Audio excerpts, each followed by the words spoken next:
and then I'm going to start my audio.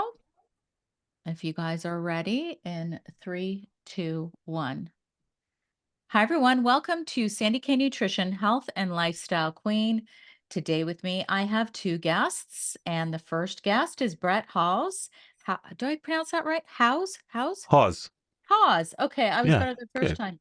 And Brett he's actually coming back for a second appearance on my podcast. He's a certified functional medicine practitioner and clinical holistic nutritionist with nearly 20 years of clinical experience. In addition to his work as an educator, he runs a cloud-based online clinic primarily focused on chronic and complex digestive issues, hormone health, and autoimmune disease. And my second guest is Veronica Jean. And Veronica is a nutritionist with 15 years of experience in the field. In clinical practice, her primary areas of focus have included fertility, prenatal and postnatal nutrition, thyroid conditions, my favorite, by the way, um, autoimmunity, mental health, pain disorders, addiction, and concussions, and brain injury. Now, Veronica and Brett are both part of an advocacy group for natural health product protection called the NHPPA. And I think, Veronica, you've been there since 2018. Brett, I'm not sure how long you've been working with them. I know you do a lot of other stuff as Yeah, well. I've sort of been in and out of the fold as needed. So going all the way back to about 2008, 2009. But I'm not like I don't work with NHPPA. I'm definitely not in the same capacity that Veronica does. So I do a lot of talking, interviews, stuff like that, and sometimes I'll moderate talks for Sean and that sort of thing. Yeah, so. Awesome. Awesome. Well, today the discussion is really an update. I released a podcast last summer all about what's happening with our natural health products in Canada. And that was episode 178. So anybody can go back and refer to that. And today we're going to be talking about what's happening now because things are changing constantly. And I think it's very important for Canadians to be aware. There are many Canadians, including myself, who really rely on natural health products. And I am a huge advocate for accessibility and affordability. And I see that these things are changing. So I'm very passionate about this. And I'm just so honored and glad to have you both come and talk to us about what's happening now. So I'm going to start with Veronica. Maybe tell us a little bit about yourself and why this is such a big passion of yours. Yeah, I think I know we don't know each other well yet, Sandy, but I think my story echoes yours in a lot of ways.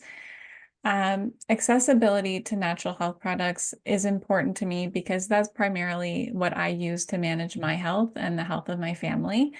I did not come into this industry intentionally. I came into it out of necessity.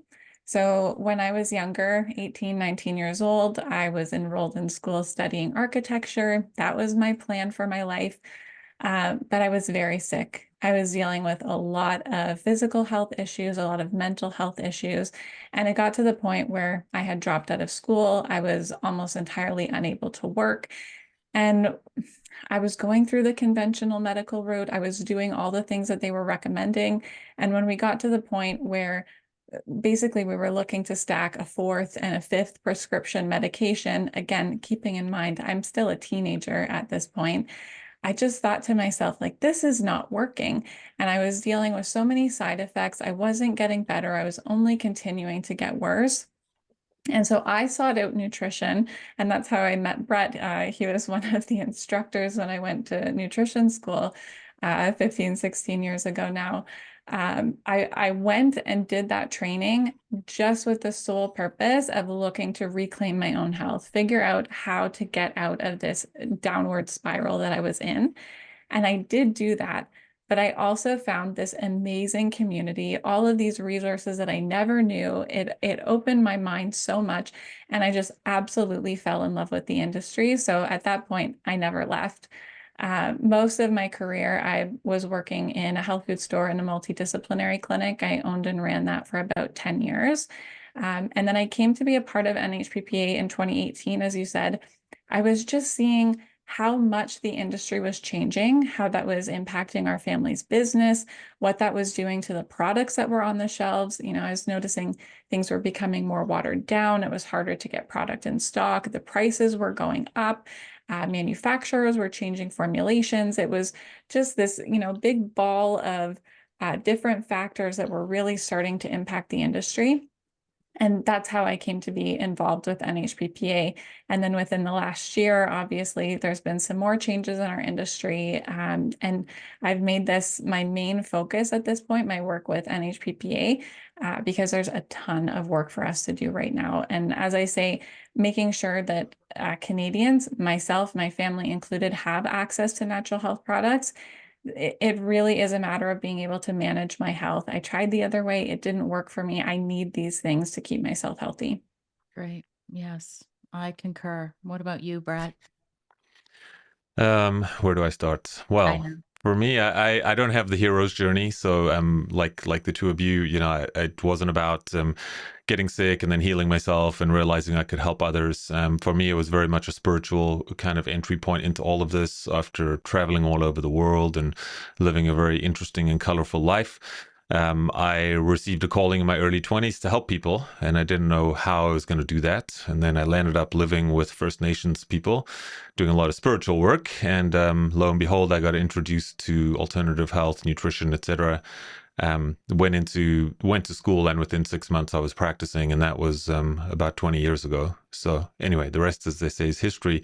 But I think on the health freedom front, there's a lot to talk about there. And I think what it comes down to is like core values, So for me, I learned a lot about, even before I got into this field, I knew a lot about corruption. I knew a lot about how things were working in the background, how what we're being told is not correct, and how the cards are really stacked against us in many senses, with, drug companies, powers that be, how politics works, all these types of things. So that's always been, anyone that sat in my classes will always sort of say, hey, you get a little politically charged sometimes. And I'm like, yep, that is correct. Because, I came to realize that health and politics are very intricately interconnected.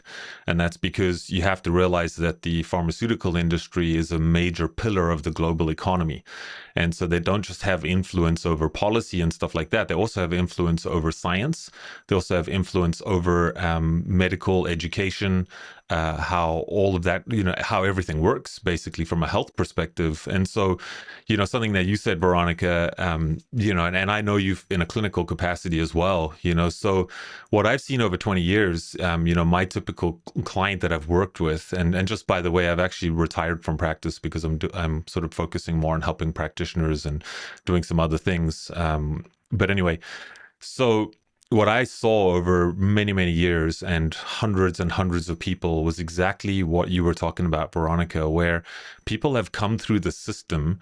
They've listened to the experts, they've followed doctors' orders, they've taken the drugs, they've taken the surgery, they've seen the specialists, etc.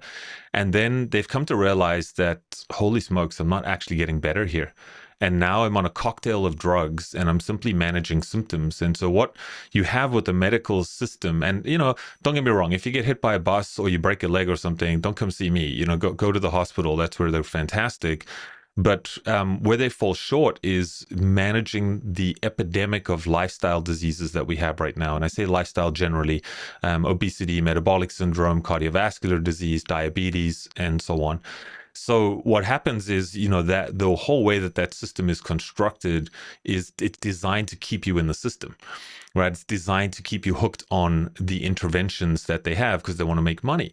So I realized that many, many, many years ago. And so then I started seeing that in clinic where people were just so beat up and broken from that system that they were just, you got to remember, it's not, we can pay lip service to that here, but when you've actually walked that journey and you've seen people that have walked that journey, it's I don't even know how to describe it. It's years of people that have tried things, that have gone through this, and they're just at their wits' end. And then they land up with someone like myself. And I'm not a magician at all. I'm not a genius or anything like that. But when we understand that the we're in the middle of a paradigm shift in healthcare right now, like 100%. This field that we're in has completely blown up in the last 10 years, like blown up. And what does that tell you? It tells you that people are frustrated with the type of healthcare that we have right now. They're frustrated. Their doctors don't listen to them. They're tired of taking drugs, and they're looking for alternatives. And they're actually getting results from those alternatives, whatever that is. And so we're not the only people to recognize that and to realize that. So what you've seen is the drug companies have started buying up supplement companies en masse. We've seen Yes. big food companies that have started buying up little organic food companies and so forth. So what's happening now is, and why am I passionate about this and everything else? Because what I'm starting to see is that the drug companies are really trying to monopolize everything, and they're trying to strangle out natural medicine as a whole. And this, people need to realize there's a long on-ramp to get to this point today.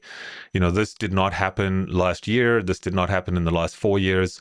This has been happening over many, many decades, maybe even more than 100 years ago.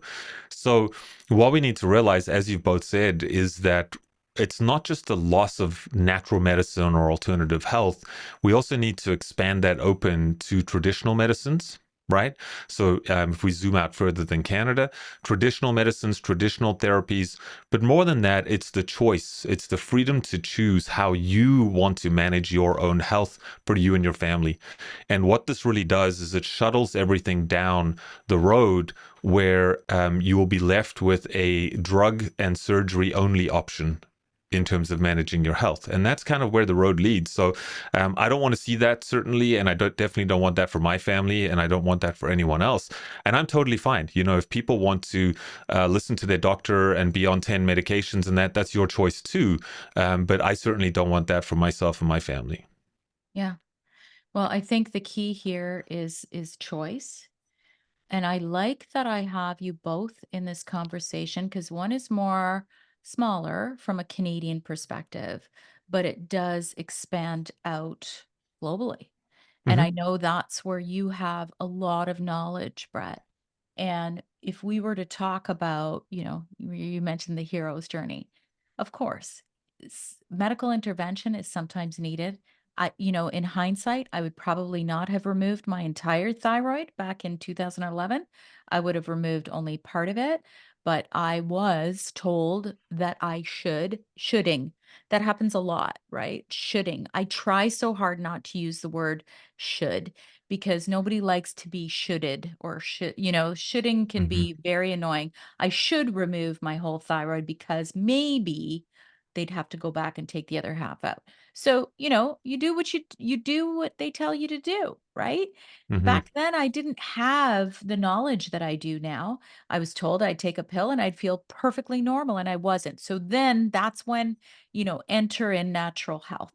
And that's why my journey is so critically important. But even before that, as a new mom, this goes back way back.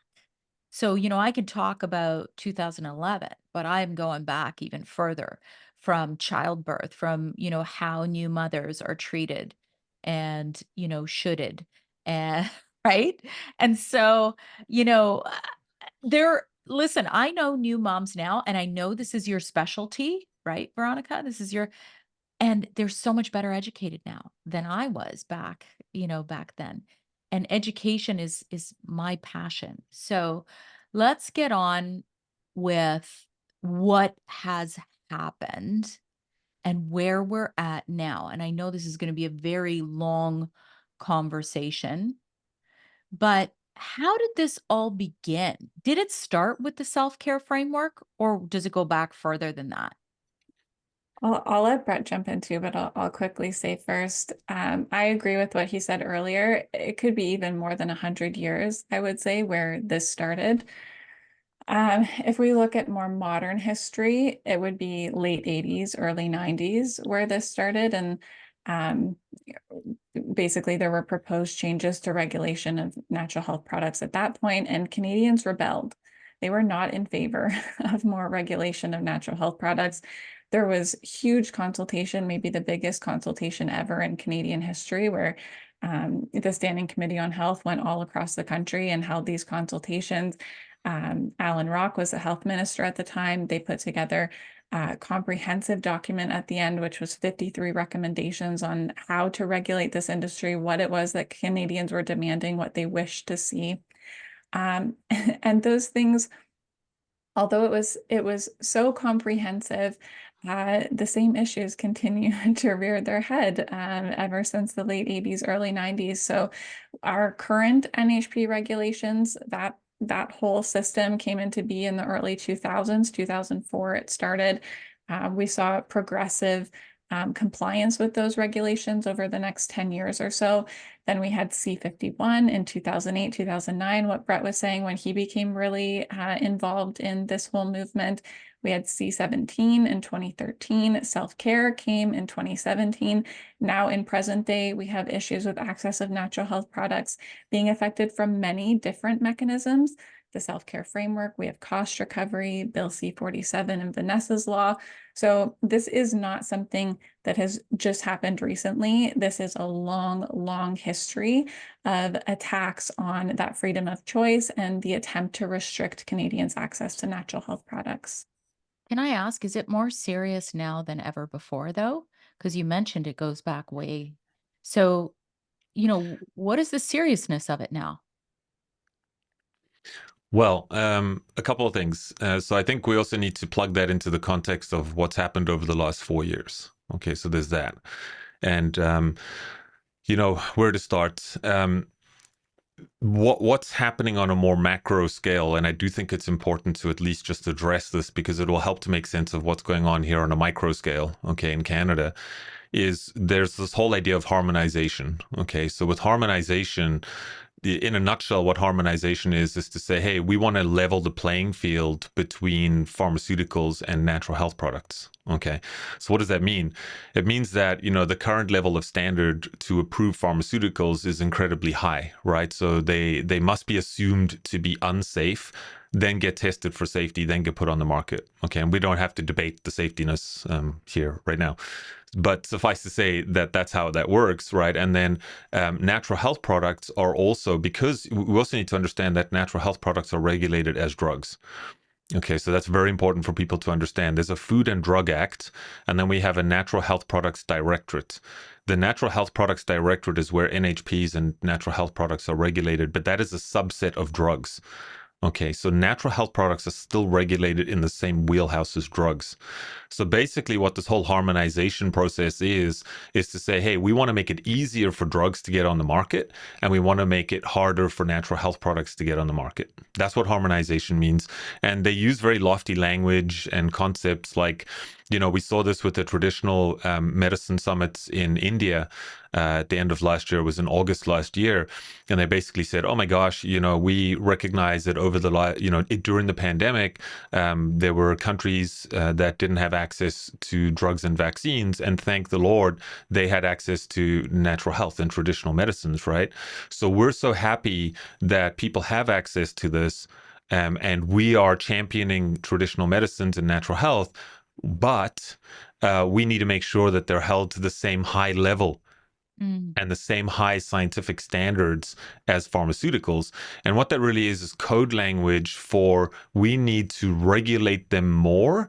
We need to do more clinical trials and placebo-controlled studies, et cetera, to assess efficacy and safety. And therefore, what will happen is they will get strangled out. So that's kind of like a huge part of it. But again, on a more macro scale, a lot of what we do, and this might come off a little bit strange, but a lot of what we do in the alternative health space is now being sort of construed as misinformation or disinformation or something like that. And so, Yeah. you bring in the censorship piece as well. Censorship we've never ever had censorship like this before on a global scale. So when you're talking about natural health products, in the current context today, it is more serious than ever.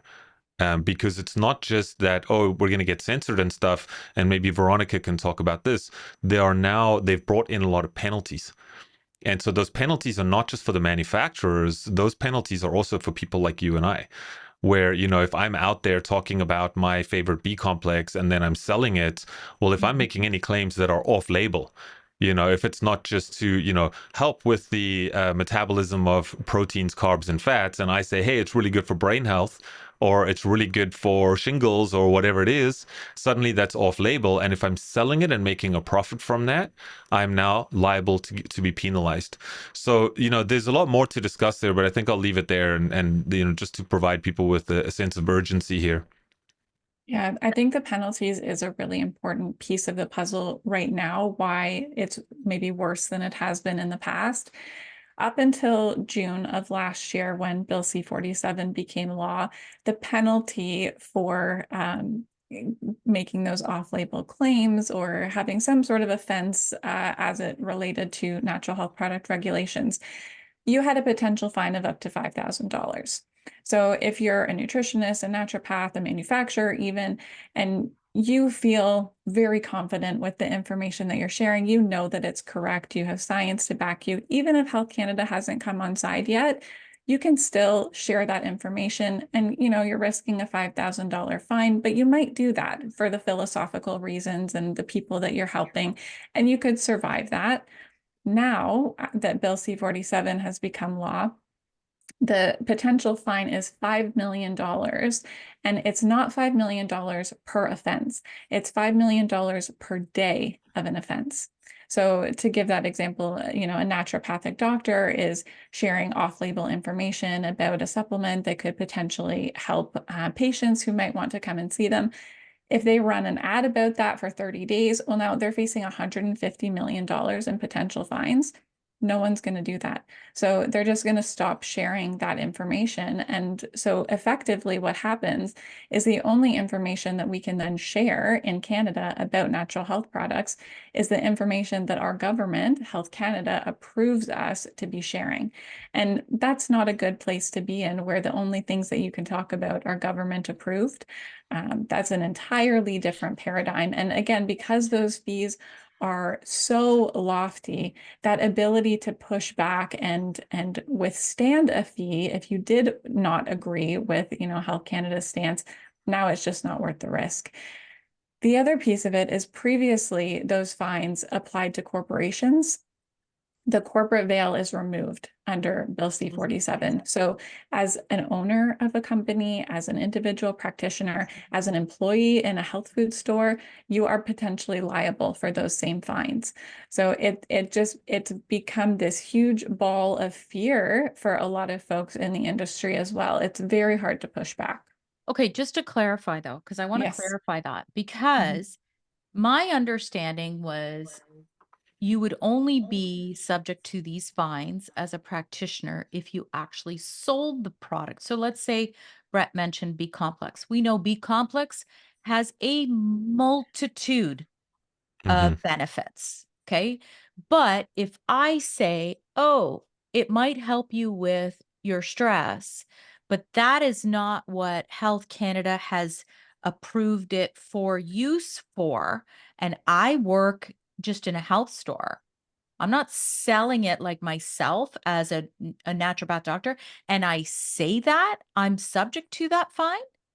Exactly, because it's not just based on the sale, it's also based on the advertising. So you as a health food store employee, that's a form of advertising. While you're on the sales floor, you're talking to your customer, you're advertising the product for a specific purpose. That is also covered under these new regulations. For practitioners, what you do in a one-on-one setting clinically, that is not part of these fines. So you're still, for now, free to practice within your scope. What would be applicable is, let's say you have a social media channel, you've got a I do. program that you want to enroll people into, and you want to talk about some of these tools that you might use to help potential clients or patients. If you're talking about off-label uses of products during that, that could be included within that advertising aspect of C-47. That is scary because we all know that, whenever we do discuss as practitioners, when we talk about something like resveratrol, I'm going to refer to the studies, I'm going to refer to the research, and then I'll often refer to how I have personally benefited. which I've done much more lately, is like, here's how I have found. Could I get into trouble for saying that if I'm talking about personal use? It's a very gray area, It's great, and right? Because I'm it not is. selling it either. I'm not Mhm. selling it technically. But I No. guess if I'm technically, I guess if I'm an affiliate for a company and have a code for that company, so this is actually pretty not great for practitioners. No, it's not great for practitioners. It's not good for manufacturers. It's very bad for retailers. Arguably, they have the most risk actually with all these new changes, because as well, they have their sales floor staff and the owners of those stores or the managers of those stores then also become liable for any statements that their employees are making. It's a big, big mess. That is messy. Absolutely. Brett, anything you want to add to this? No, I think just one thing to just tack on there for people to be aware of anyway is that because natural health products are regulated as drugs, they have to have a label claim. Okay, so just Ah, a bit of information because people might be going, well, why don't we just put nothing on the label, right? Why don't I just have B complex and then we can all kind of figure it out for ourselves? Well, and that's how they've sort of hoodwinked everything, right? So it's like, well, we're going to regulate, give you your own NHPD, the Natural Health Products Directorate category, but we're going to sneak it under drugs, and because it's under drugs, you have to have a label claim. But we're going to tell you what goes on that label, and then if you stray from the label, anything else you say is going to be false information. Right, so it's all been like kind of carefully constructed in the background, and that's why I'm old enough to know that in this movement, one of the big talking points back in the day was to actually get natural health products removed from the Food and Drug Act entirely. So people were walking around going, "Well, are supplements drugs or are they food?" Or are they neither? And so I think that actually having a natural health product category, so just for argument's sake, say Food, Drug, and Natural Health Product Act, something like that, because then all of a sudden those two things are completely distinct from one another, as they should be. To try and put pharmaceutical drugs, even if they're over the counters, to try and put those together with natural health products is ludicrous. yeah. I mean, from every angle you want to look at that from. So anyway, just to add that into the mix. So a lot of people I've heard this from people who follow me on social media. They'll look at the label and they used to be able to get more like monograph information, more detailed information on whatever it is that is being sold. Now you can hardly get any information except for exactly what you said, Brett, like you were saying, Hmm. exactly for what it was studied and approved by Health Canada to say. So people are lacking more knowledge than ever unless you're in the industry that we're in, which part of what we do is research. But if you're it's actually, here's the crazy thing. I actually think what's going on is more unsafe for people now than safe. And they taught, and that's a big claim that I just don't understand is that it is supposedly in the safety of Canadians. How is it safer with less information? That's a really good question. Um, so Sean Buckley and I, the president of NHPPA, and he's a constitutional lawyer who's been working in this field about 30 years now. He and I, at the end of last month, attended a Health Canada meeting specific on the cost recovery initiative. But during that meeting, similar questions were posed to the Health Canada officials on a few occasions, because they do have this talking point, we need these extra regulations, or we need more oversight of the industry for safety, safety, Yeah. safety. It always comes back to safety. And the question was posed, well, have you looked at the risks of implementing these new initiatives, whether that's the self-care framework or cost recovery or what have you? No, they have not, and they have no plans to. And that is not how you conduct a balanced risk analysis. You need to look at both sides. Okay, even if we want to go along with their talking points, maybe there are some safety benefits to, some of these regulations or fees, what have you. Like, let's do the thought experiment for a moment and Okay. and make the assumption that, okay, there are some safety benefits. But do the costs of implementing those things outweigh the potential safety benefits? We can't know until we study those. And Health Canada has absolutely no intention of doing that. And they have said so in very plain language, no uncertain terms. Absolutely, we have not looked at the risk of these things that we're implementing, and we do not plan to. Because Well, yeah, safety's always been like the big thing that they've said. It's for the safety of Canadians. Brett, but that's sorry, what you they were say going to say about something. everything, right? I Yeah, mean, yeah. everything is for your safety. I think that what people need to realize is that we have a long track record now of natural health products in the U.S. dietary supplements. This didn't, as much as it's become popular in the last 10 years, they've been around for decades. So we actually do have good data to look at the safety profile of natural health products, and it is an impeccable record. Yes. Even, people forget that in the US, there's no regulations. So dietary supplements are not actually regulated at all. And so, you would think that based on the current thinking of Health Canada, that we should be seeing massive safety concerns and these sort of like spikes and warnings and stuff like that coming out of the US, but we don't see that.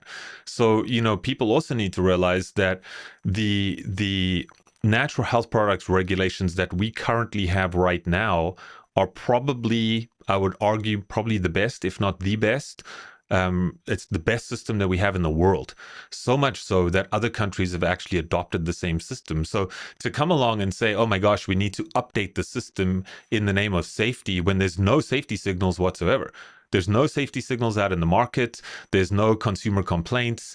There's no recalls. There's nothing. None of this is going on. So this whole idea of safety is complete make believe, to be honest. And when you come to that realization, the only logical conclusion that you must arrive at is that they are trying to actively strangle out natural health products through overregulation. That is it, plain and simple. Because as Veronica said, everything is a trade-off. So if you want to come along and say, okay, so we need all these cost recovery fees, and then we need updated science, and we need this and that, and all of these things cost money. Well, who's going to pay for it? The manufacturers ultimately have to pay for it. And the ripple down effect means that we have to pay for it as consumers. The retailers have to pay for it as well. The distributors have to pay for it. So everyone is going to have to pick up the cost for this. And what that really means is it will become inaccessible for the average person in the street. And I think that is actually the goal, to be perfectly frank. Yeah, I want to add to that. Under the self-care framework, as Brett was saying earlier, it's this harmonization of pharmaceutical, chemical drugs, and the natural health products. So we would be holding natural health products to the same safety and efficacy standards, the same scientific standards for studies. Those studies can cost 100 million, $1 billion to complete. What natural health product manufacturer can afford to do that? Because primarily there's no patent rights on natural health products. You can't patent a natural substance. You have no way to recoup your cost. Further to that, Canada is a very small market globally. So why are you going to jump through hoops to, do $1 billion study just to get one supplement onto the market? You can just go sell it elsewhere, right? And And so, companies will leave. They have left. I yeah, mean, and so I was just Or going to get say bought, or Mhm. get bought by and that pharmaceutical was companies. yeah. And that was one of the things that we heard in this meeting Sean and I were at the end of March, as we were looking at these cost recovery fees, Health Canada presenting them, manufacturers saying we will need to cease operations in Canada if these fees come to pass. We cannot operate here. And that's just with one piece of the puzzle. That's not even looking at what's going to come under the self-care framework. That's just the cost recovery initiative. Lots of other manufacturers saying, if we're paying these fees for every SKU, we're going to be pulling 40, 70, 80, 90% of our product line and no longer offering those in Canada. It absolutely is going to impact Canadians' ability to access natural health products. And Health Canada knows this. They are being told this through their consultation periods, and they're not reacting to that whatsoever and thinking about the health cost of folks not having access to these products. Okay, now I do want to get back to this. I know I'm kind of Sure. pushing on this, but this whole thing about getting like so the smaller guys, they can't afford it. They can't afford all of these costs. So they pull out of Canada. But then you get other smaller companies that are getting bought by larger companies that are perhaps owned by pharmaceutical companies. Hmm. Can you get into that a little bit? Yeah, I can say those organizations don't care if the self-care framework comes to pass. They don't care if there's new regulations. They're going to comply with whatever they're able to comply with, and they'll basically have a quasi-monopoly on the industry for the reasons that you just stated. All these small and medium businesses will be squashed out, squeezed out of the country. And so it's actually a net benefit to a lot of those pharmaceutical companies or the big multinational food companies that are acquiring natural health product companies, because then they develop this quasi monopoly. They can sell to the country pretty exclusively, and it's a Hmm. net benefit for them and their shareholders. I think Yeah. that's scary because choice and quality are two things that I really strongly believe in. And a lot of times when products do get, and I've seen this with food, everybody's seen this with food. All of a sudden, whatever, Nabisco is selling organic this or organic that, and you're like, huh? Like, since when? And then you Yeah. see the ingredients, and then all of a sudden you'll see maybe organic this as an ingredient, but you'll see all these preservatives, and the quality of the product is not the same and shortcuts are taken. You see what I mean? It's just, oh, Well, and the thing is, a lot of folks don't realize that's actually already been happening in the natural health product industry. It's one of the things that I was noticing running my health food store.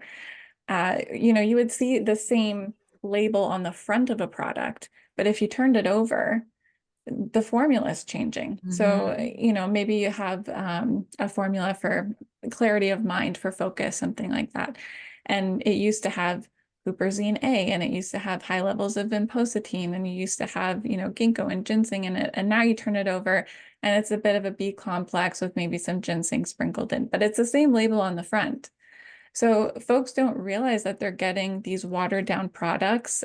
What Health Canada will approve and license under our current NPN regulations has changed over time. Products are not grandfathered in.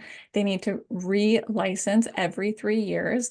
And often there's formula changes that are happening at that point. So even if we look at what is currently on the shelf in Canada and compare that to 15 or 20 years ago, it's less. It's watered down. It's not as therapeutic. It's not as effective. And so, but it's that old analogy of, boiling the frog. You're in it, and it's these small changes over time, so you don't realize it until you really start looking. And so I think that's an important thing for folks to take away as well, is this has already been happening and we just haven't been noticing. And so what we have now is, folks waking up and realizing what's going on around them and that this is a risk to natural health products, which I think is positive, that people have more awareness. But these changes have already been occurring.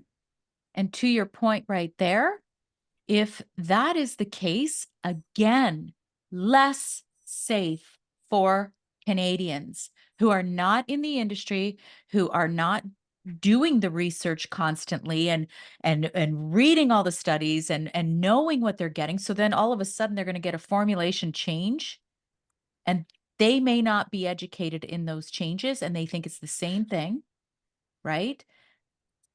Anyway, I think it's a big problem. But let's get into what has happened since last year and any progress, because I know there were some pretty big campaigns going on.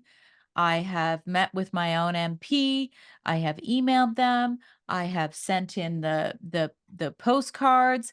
I've done all of the things. I've written the letters. I've done the petitions. You guys have done so much to advocate. So let's see where we're at now since kind of the campaign really picked up last year. Let's see where we're at now. Yeah, I'm so glad to hear that you've been taking all of those Of actions course all I along. have. Yes.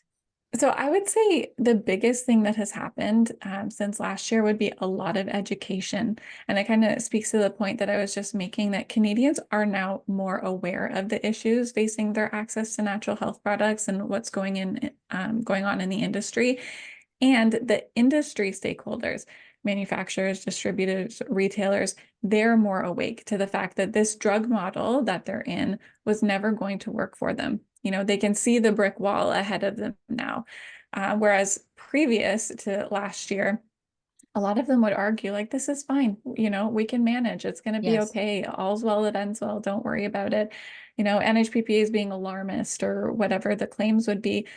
Everyone is seeing pretty clearly now, this is not working for us. It's not going to end well. This is not by and large what Canadians want for their access to natural health products. So I think that's maybe the biggest thing that's happened, is just this uniting of Canadians and the industry in order to protect their access to natural health products.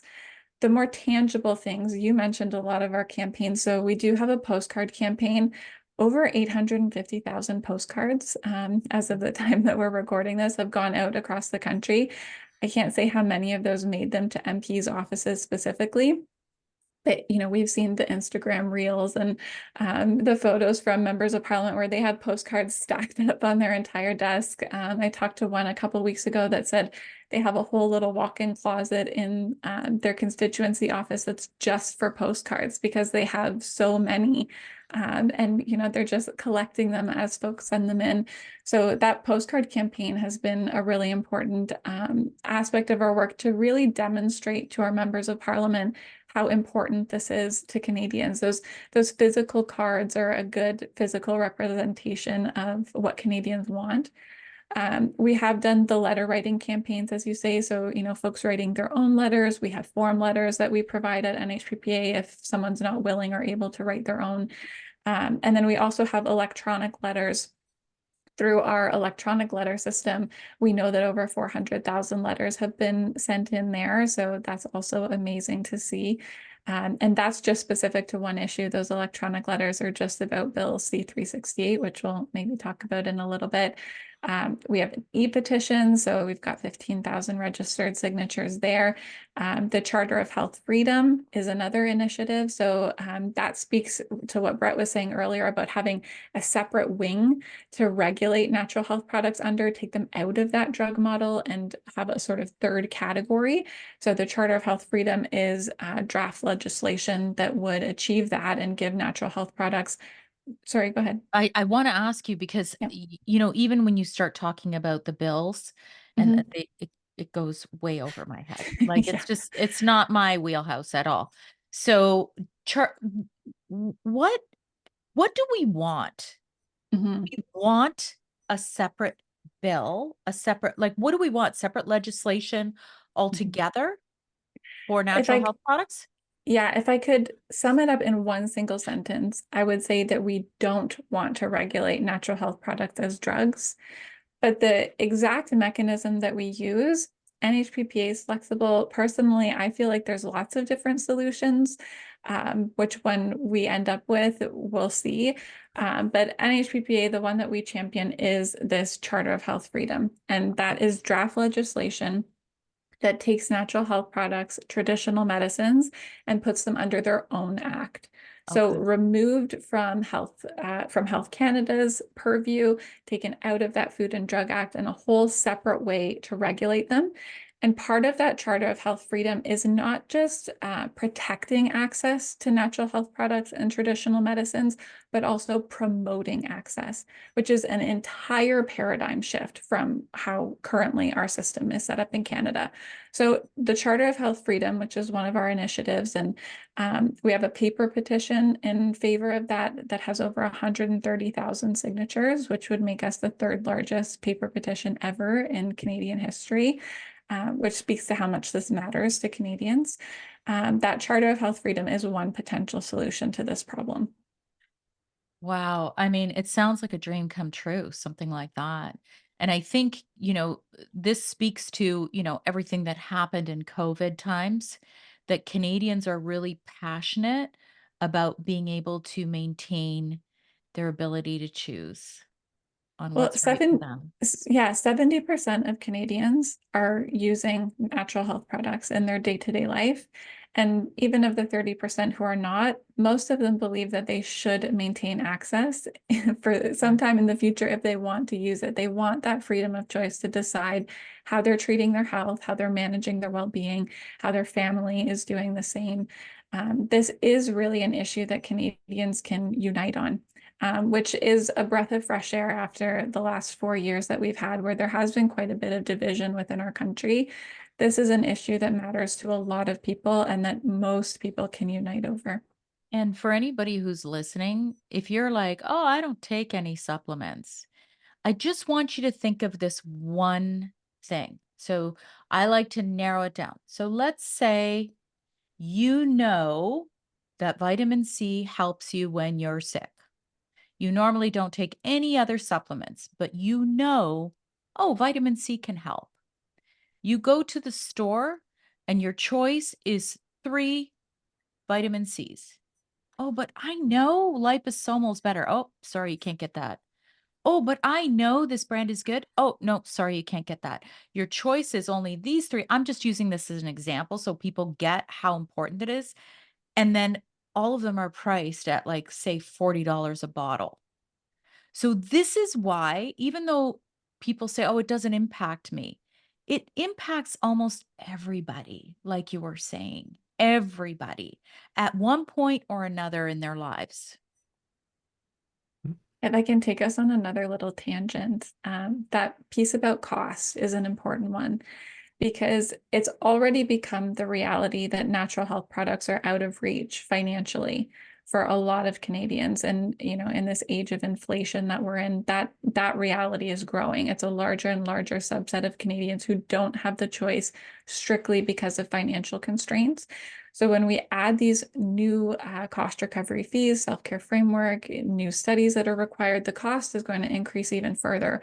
More Canadians are going to be out of it just for that reason. But also, we're already seeing Canadians just purchase for personal use out of the US, and we ship it over the border, and you're still allowed to do that as it stands. But that's not good for Canadians either. We should be giving that business to Canadian manufacturers, Canadian retailers, and we're losing control of our own natural health products when we're, finding those workarounds that, I'll just buy it out of the US for cheaper.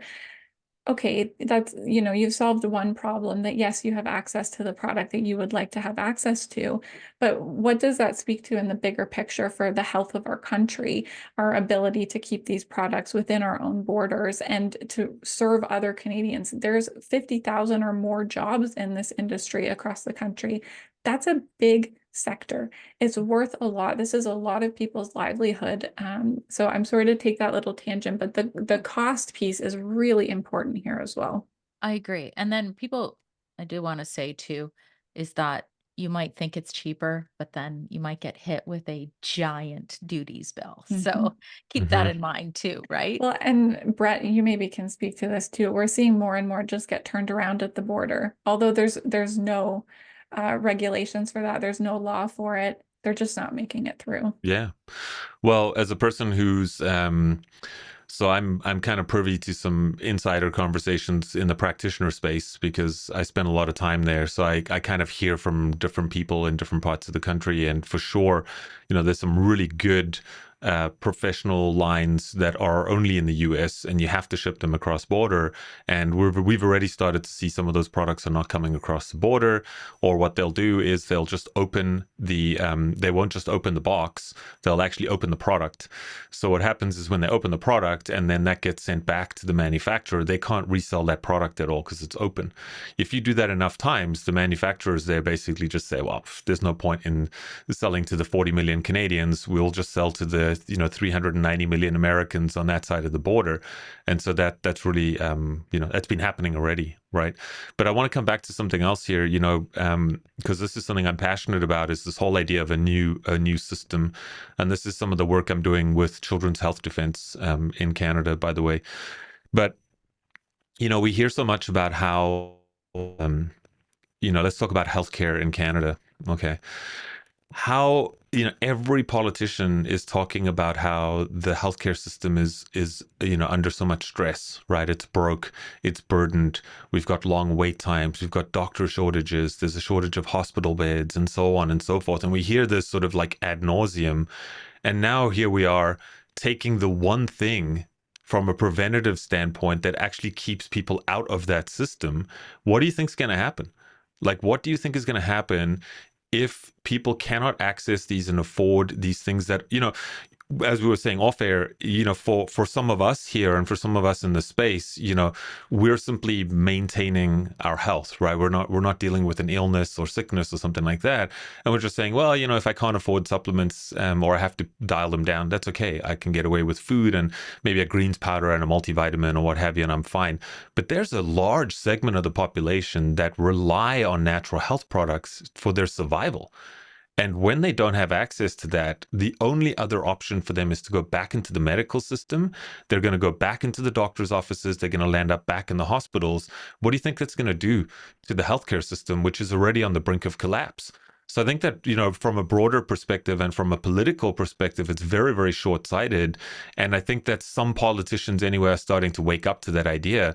So, this whole idea, once again, with safety, it's like, a new system, if we want to look at it this way, should really, and you sort of alluded to this, Veronica, a new system should really move natural health products into a category where they are deemed safe right from the get-go.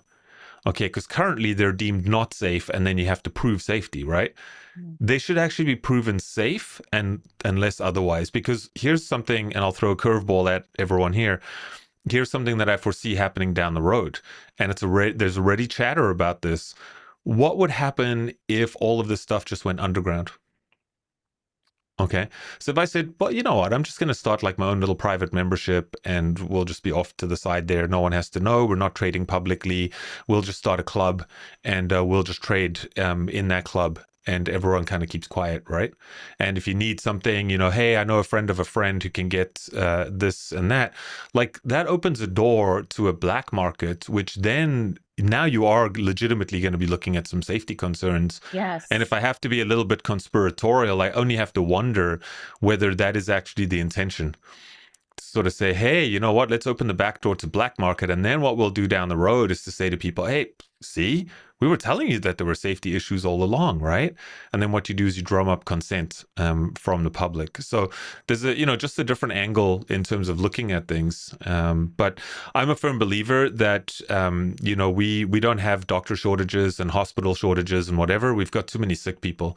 And that's really what it's about. And so if you start putting prevention, if you start putting restorative medicine and healthcare on the front of the healthcare system, you will have less people coming out the back, less people needing drugs and surgery, less burden on the healthcare system, and there you go. But also less profits for the drug companies, and that's where the problem comes in, right? I think that's the key right there. And I have to add on to what you're saying because in 2022, I became, and I don't believe in really labeling either, but under the medical system, it would be insulin resistant, pre-diabetic. I had an HbA1c of 6.1. So I can make a claim myself, my own claim, my body, what I did, diet, and here I am a nutritionist. But then there's many other factors about my own health that I know predisposition me to potential insulin resistance. So diet, lifestyle, nutrition, not necessarily what I was eating, but how I was eating.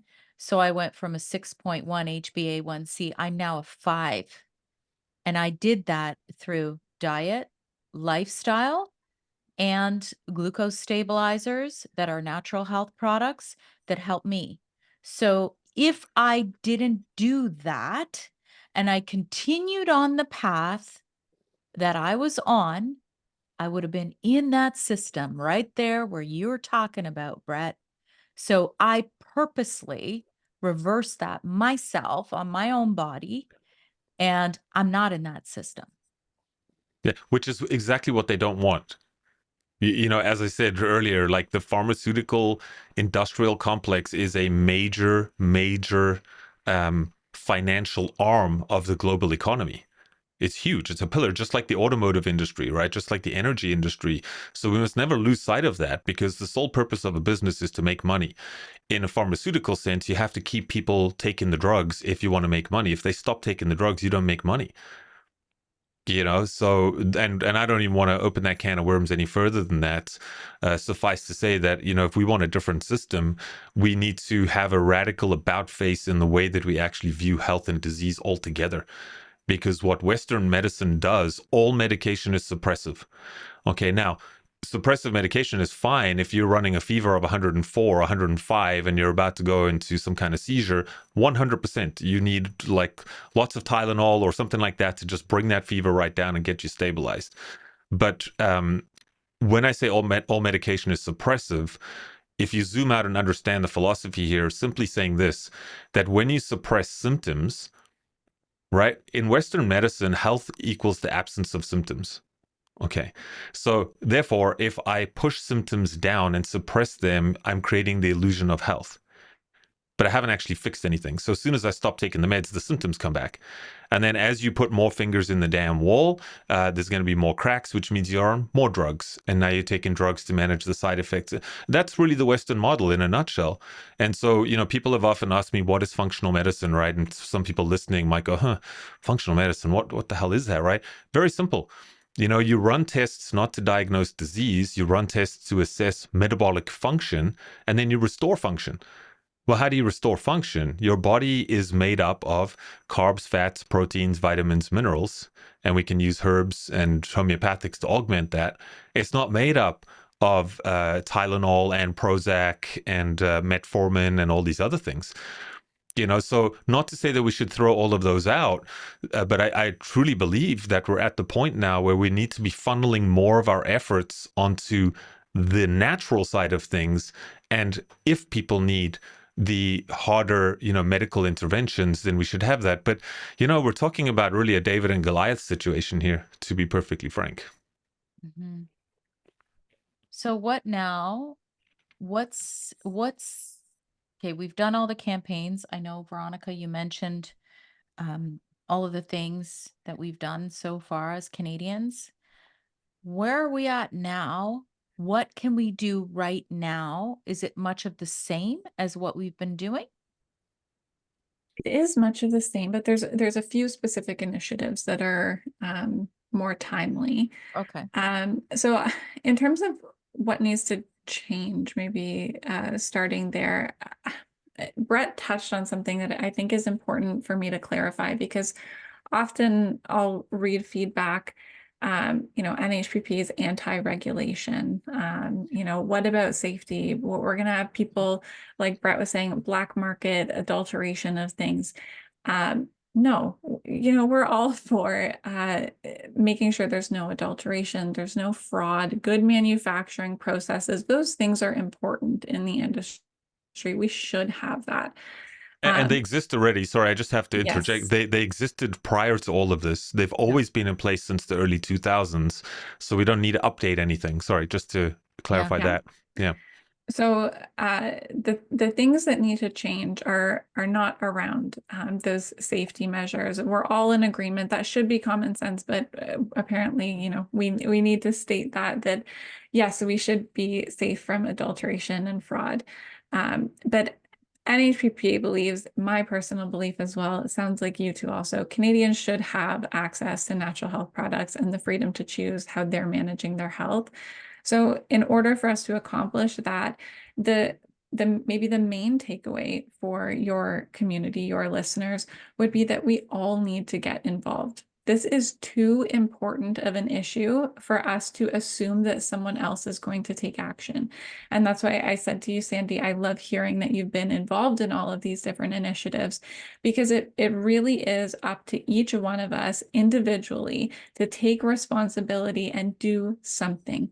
And all of us are different. There's going to be different ways that we get involved. If you don't want to have the visit with your member of parliament, then write them a letter.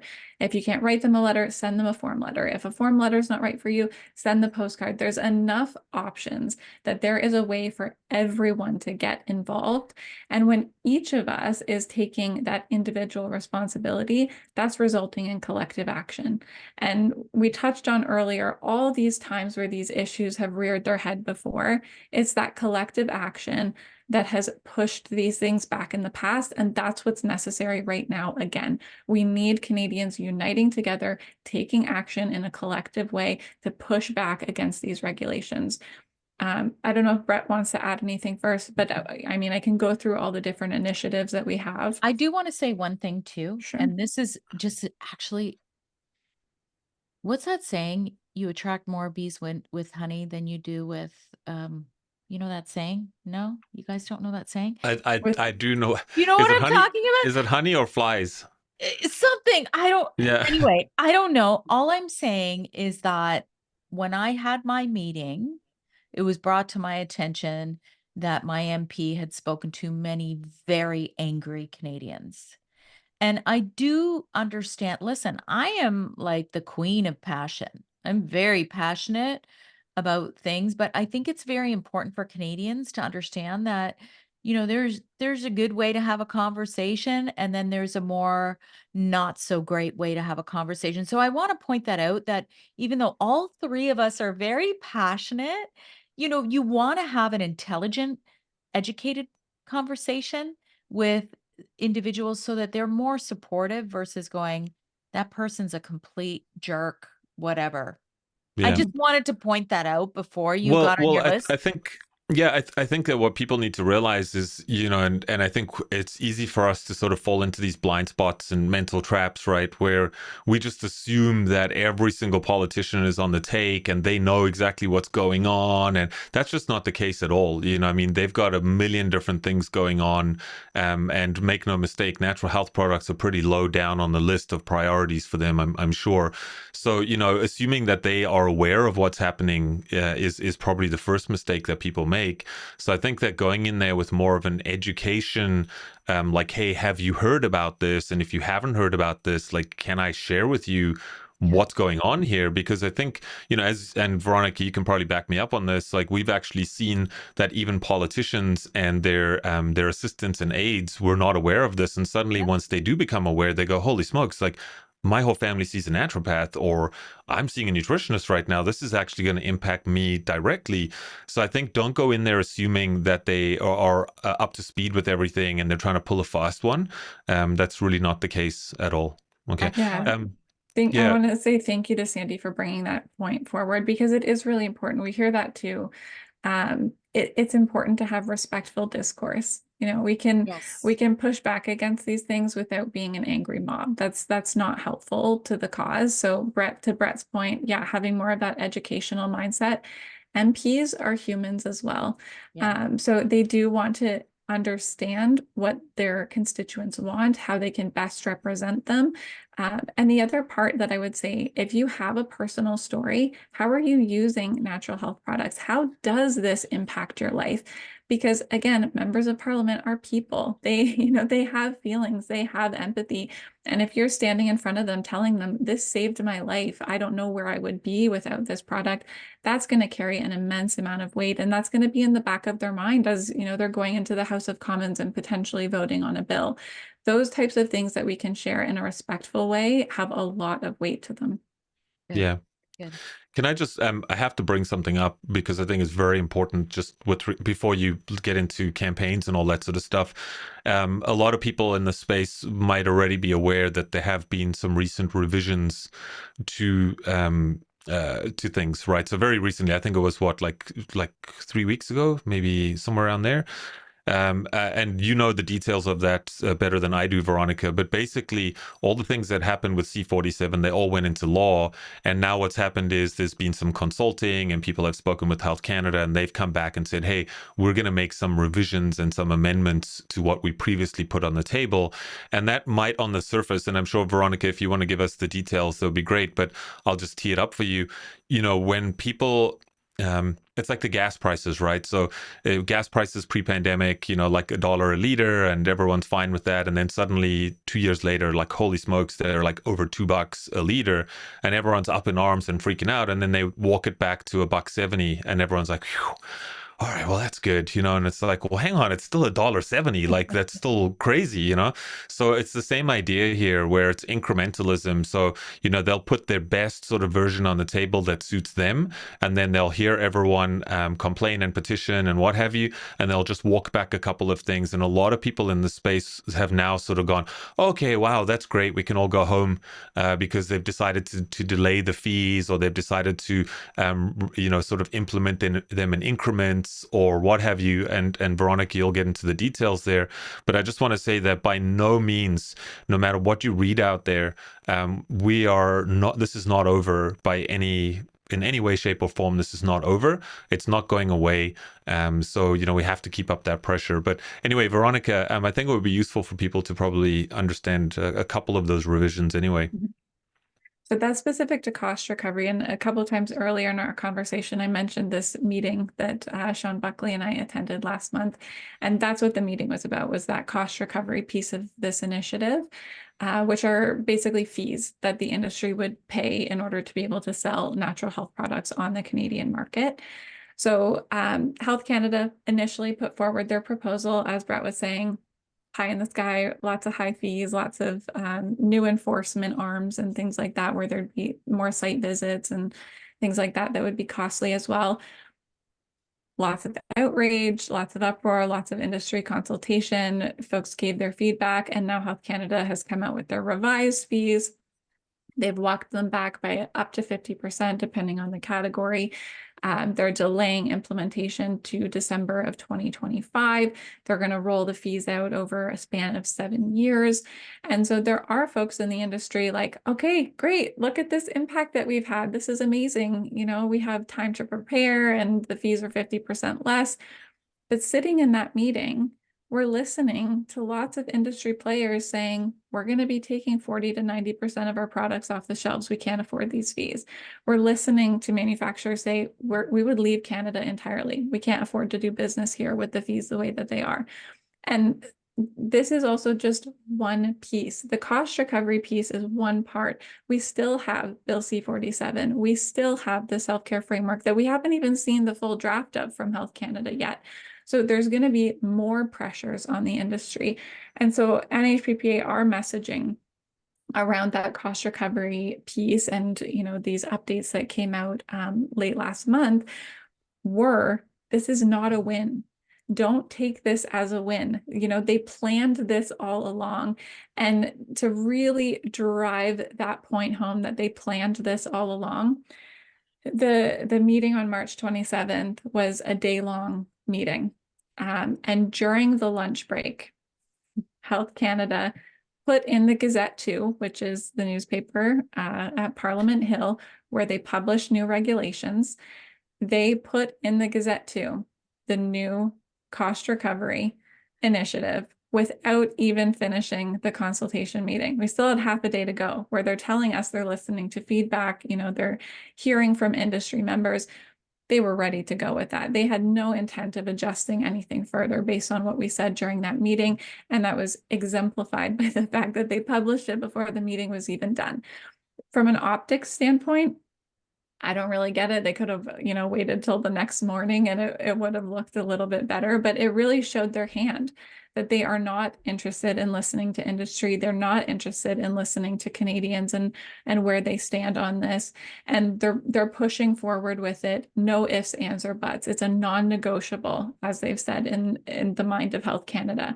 So these things are happening, and we need to use all available mechanisms to push back against this and really make it known where we stand. Okay. So if they're saying, if it's all like a non-negotiable, then what more can we do? That was the case with Bill C-51 as well. Brett, I'm sure you remember in those days. Very well. Yes. Yeah.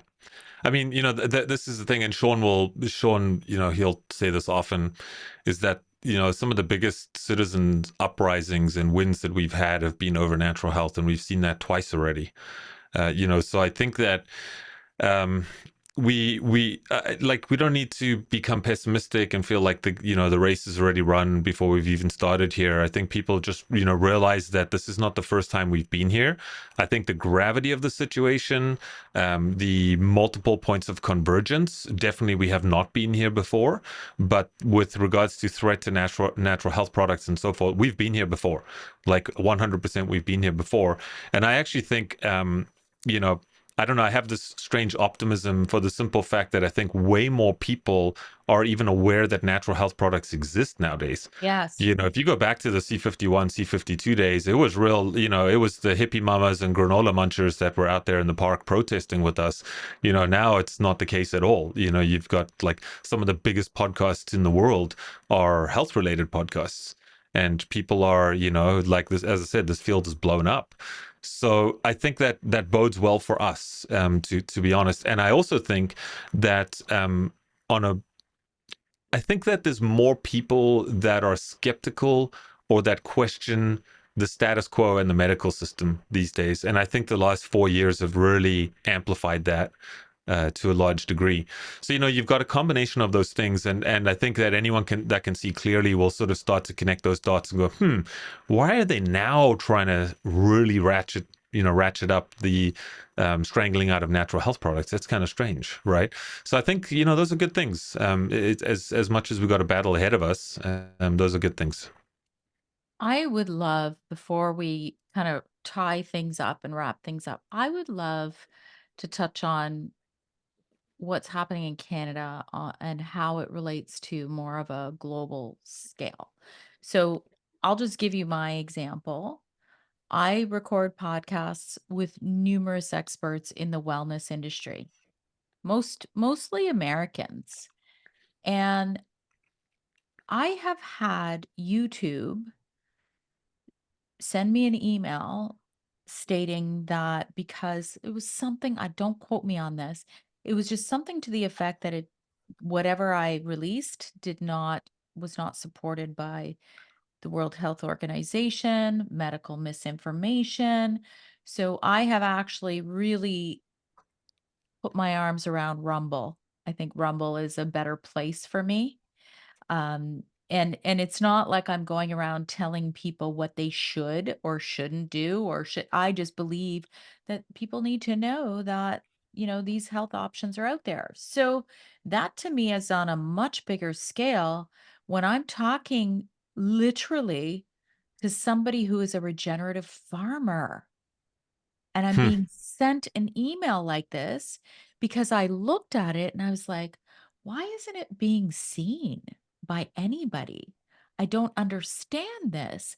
So then I try and promote it and I get an email such as that. That's happened to me on more than one occasion from YouTube. So, Brett, I know you can talk more on a global scale about this. Hmm. I mean, how long do we have? I know it could um, almost be a podcast on its it, own. it, Maybe it we'll could do def that. Maybe we'll yeah, do that. I'm happy to do that because there's so much to unpack there. But I think you know, I experienced censorship very early on, long before people were really talking about censorship. And so back in 2018, I was already getting emails from Facebook, my Facebook page, which is still there. I don't even bother posting anything on it or whatever. They basically sent me an email saying, yeah, no one's going to see anything anymore. And that's because I broke a story on a measles outbreak in Samoa at the time. And I had someone that was on the ground, a doctor, scientist on the ground, what's actually going on. And it went viral. And bam, within like 3 weeks, they were like, yeah, can't do that. Okay.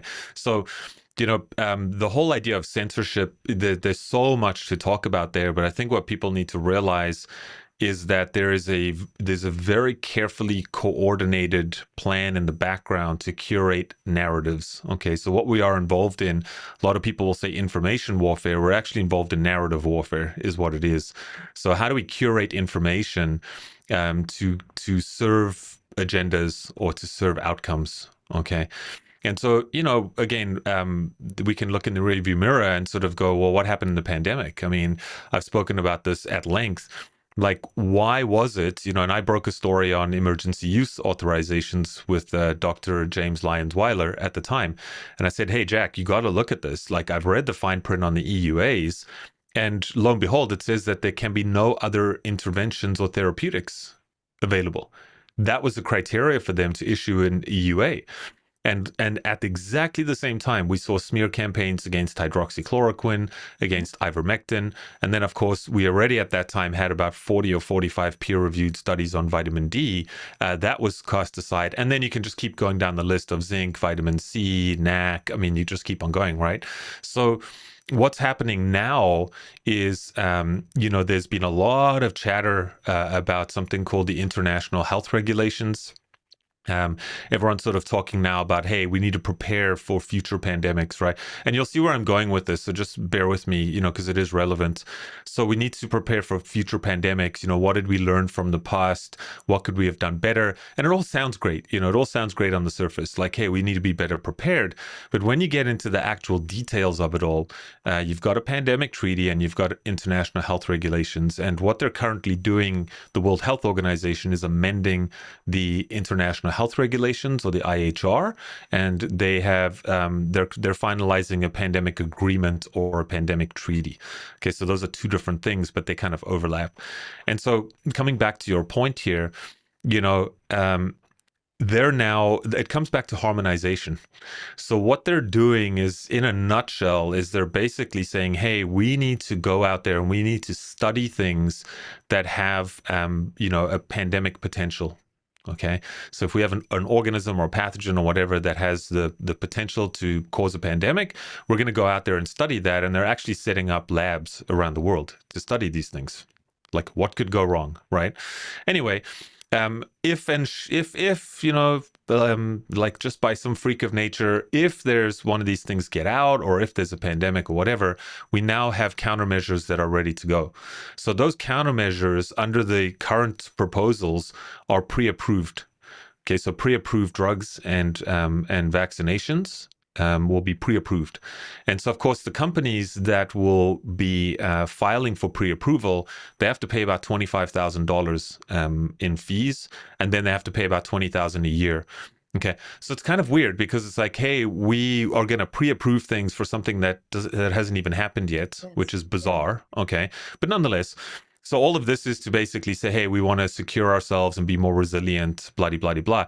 But the other side of it comes, and this ties in with what we're talking about, is, in their words, because of all of this misinformation and these conspiracy theories over the course of the pandemic, we want to make sure that people are getting the right information.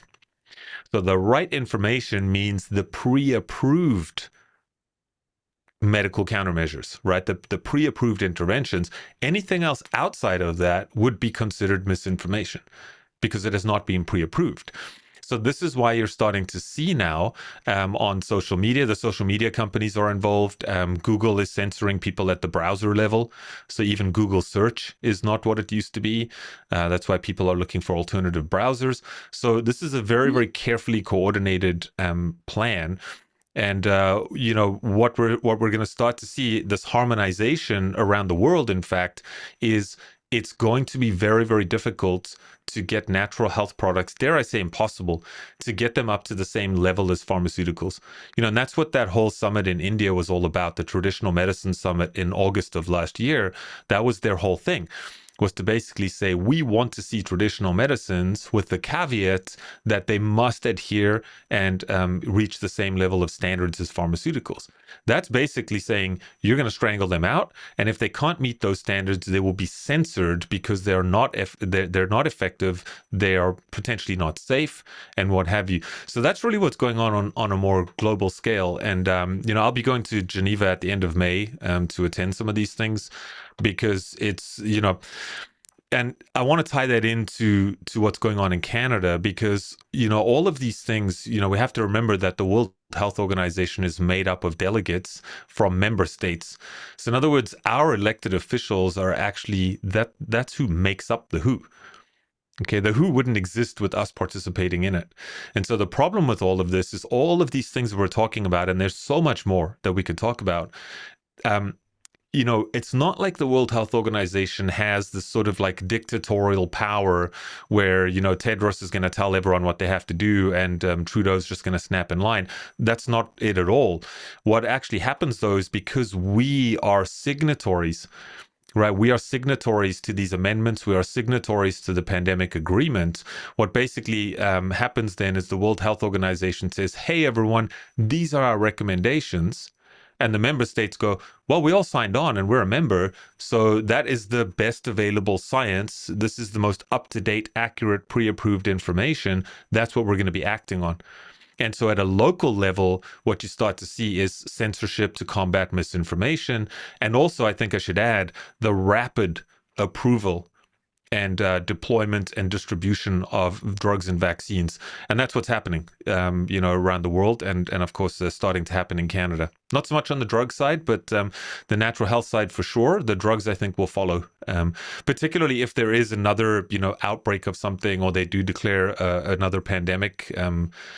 It'll be pretty quick for them to get drugs and vaccines on the market. Wow. Okay. Thank you for clarifying that, Brett. I think that's important to tie it all in. Can I add a So, little bit in terms of the absolutely. globalization specific to natural health products? Yeah. We touched on earlier that Canada is really looked at as the gold standard current with our current regulations worldwide for natural health product regulations. The rest of the world has eyes on Canada on this particular issue. At HPPA, we recently did an interview with Sean Buckley, our president, Dr. Robert Malone out of the US, and Dr. Mhm. Robert Verkerk out of the European Union, talking about the different ways that these products are regulated in the three jurisdictions.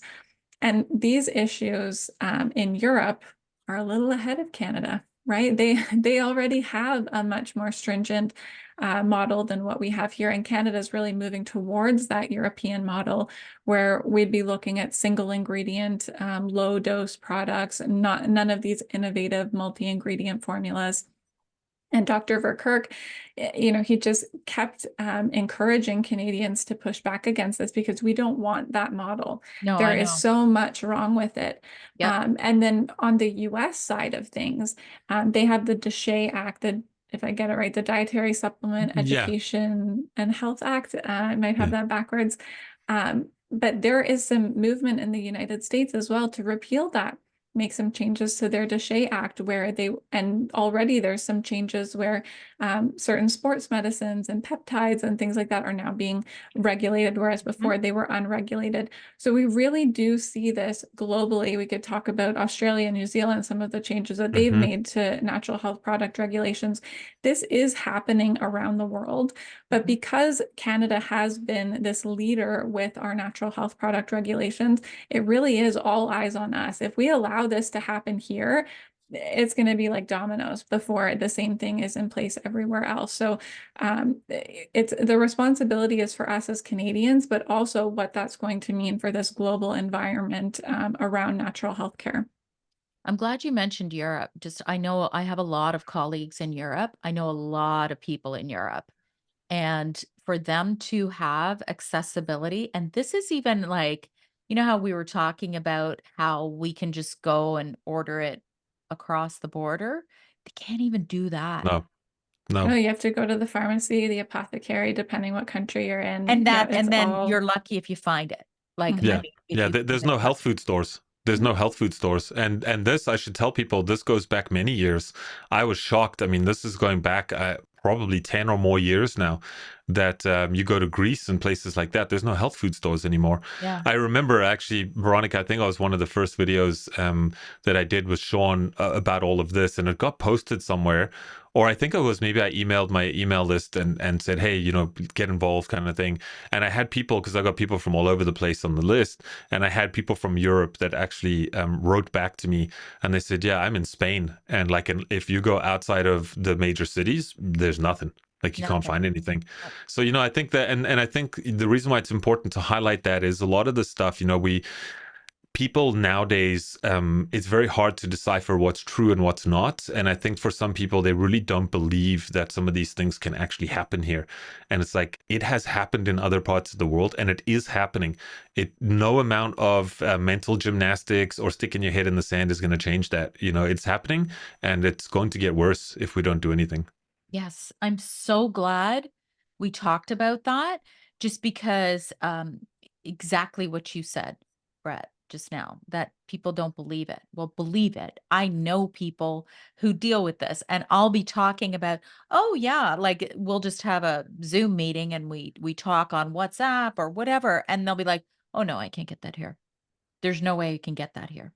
Hmm. So, and that doesn't matter. It does not cross borders. You can't get it. So let's wrap this up. Let's talk about maybe what anybody can do now. And Veronica, please do send me all the links, because all the links will be in the show notes as well. But please, anything you want to add, wrap this up.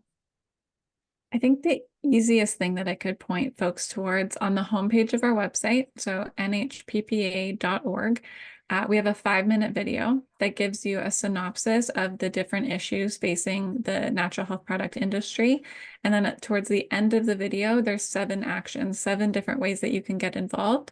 If you don't want to do all of them, they're not all applicable for you, fine, pick the ones that are, because there are a lot of ways to get involved. And we've talked about some of them throughout this call.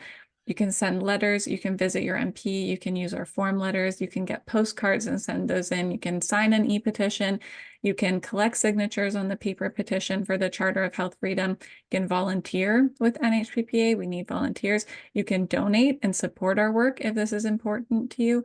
There are lots and lots of ways to get involved. So I would say head over to the homepage of the website, check out that 5-minute video. It's 5 minutes of your life to get you a little better informed, and it'll highlight all of those different actions that you can take and point you to the right places to take action that makes sense for you. Perfect. And follow all of their socials. I mean, as much as some of it might be not shown as much, I think that's a good way to keep up to date on kind of what's happening. And Brett, let me know, is there anything that you would like to add to the conversation? No, I think in the capacity of NHPPA, I mean, I think this is, I don't have anything to add to Veronica. I think NHPPA has always done a fantastic job, and Sean's been ahead of the curve since day one. A lot of people in the industry particularly are following other organizations. I don't want to like throw anyone under the bus here, but what I've started to see is that people always, because they don't want to come across as being alarmist, they'll sort of walk things back and they'll try and go middle of the road and hey, we're all like peacekeeping and we're just going to negotiate with Health Canada. It's like, we just trust Sean.